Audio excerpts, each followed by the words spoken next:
Bonjour à tous, Clément Dumont, délégué de l'UPR Loire. Je fais cette vidéo par rapport à la réunion du 6 juin.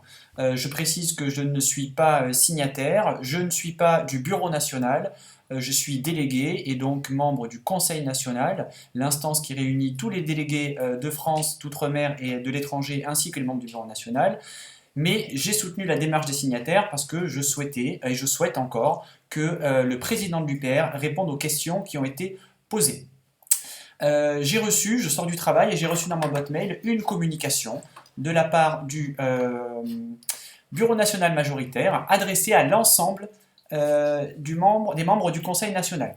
Ce qui veut dire que tous les délégués de France, tous les délégués d'outre-mer et tous les délégués de l'étranger ont reçu la même communication qui a été envoyée à 17h31 que je vais vous lire tout de suite. Le nom du mail s'appelle « Rappel, la réunion du 6 juin ne pourra se tenir en l'état ».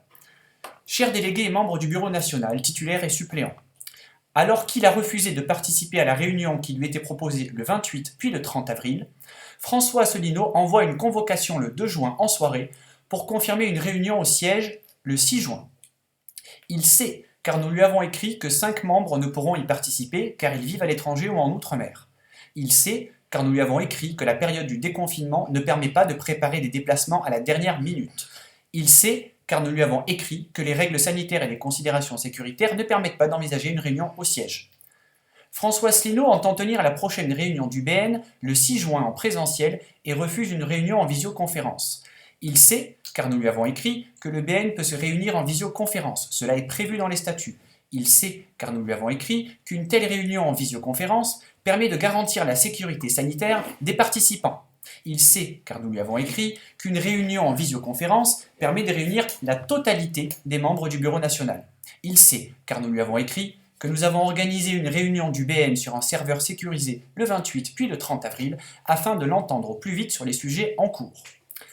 François Asselineau envoie l'ordre du jour le 2 juin pour la réunion qu'il entend tenir le 6 juin. Il sait, car nous lui avons écrit, que nous voulons participer à l'élaboration de l'ordre du jour.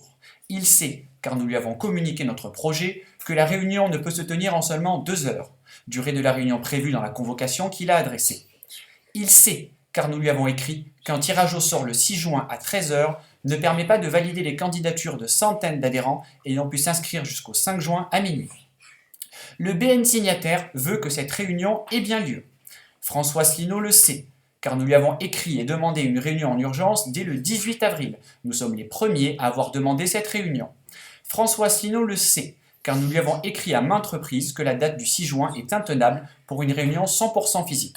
François Asselineau le sait, car nous lui avons écrit. Nous sommes d'accord pour une réunion le 6 juin si une partie des membres veulent y participer en visioconférence. François Asselineau le sait, car nous lui avons écrit. Nous avons proposé une déconnexion des membres en visioconférence pendant les échanges sur les sujets les plus sensibles, puisque le président craint une fuite d'informations confidentielles le concernant. François Asselineau le sait, car nous lui avons écrit et demandé une date de réunion ultérieure dans le cas d'une réunion 100% physique. François Asselineau le sait, car nous lui avons écrit. Nous sommes depuis le début favorables au principe de cette réunion et nous continuons de l'être. En réalité, il n'a jamais été possible de discuter de la date et des modalités de cette réunion du Bureau national, bien que les signataires soient à l'origine de la demande. La date du 6 juin annoncée par vidéo est maintenue de manière autoritaire.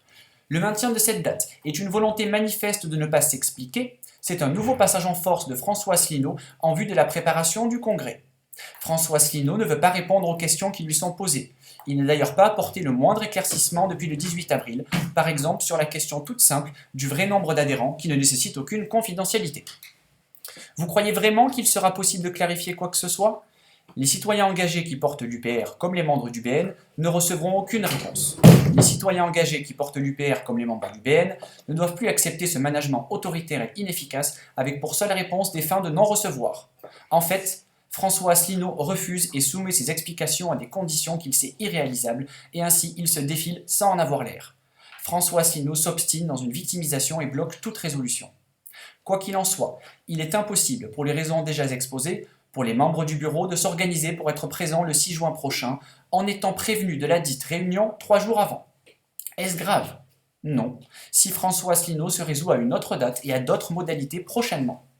Ce qui est grave, c'est d'être accusé de harcèlement pour la deuxième fois quand on est président d'un parti politique qui se veut exemplaire et qui donne des leçons à tous les autres partis politiques et à tous leurs responsables. Ce qui est grave, c'est d'être l'objet d'une plainte pour harcèlement sexuel et agression sexuelle par personne ayant autorité sur le plaignant, tentative d'extorsion de signature et subordination de témoins. Ce qui est grave, c'est de tromper son monde sur le nombre d'adhérents tout en clamant partout qu'on est le seul parti qui donne le chiffre exact et en temps réel du nombre de ses adhérents. Ce qui est grave, c'est d'avoir davantage de cadres qui sont partis de l'UPR qu'il n'y en a actuellement en fonction. Ce qui est grave, c'est de refuser de la tenue d'une réunion physique avec accès en visioconférence pour les membres du BN ne pouvant se rendre à Paris à une date et des conditions satisfaisantes pour tous dans un cadre sanitaire et sécuritaire requis. Ce qui est grave, c'est de refuser que la réunion du 6 juin se tienne en visioconférence, auquel cas nous irons participer. Merci pour votre attention. Et dans la fin du mail, il est précisé le site des signataires, signataires avec un s.frexit.org, et vous avez l'ensemble des signataires du membre du Bureau national. Pour conclure, le mail se termine avec toute une chronologie en annexe, chronologie sur la tenue d'une réunion d'un bureau national. Je vous mettrai de toute manière le document en description de la vidéo et je vous invite tout simplement à en parler en délégation, à en parler entre vous. Moi, je ne suis personne pour vous dire quoi penser. Cette histoire de date, personnellement, me fatigue énormément.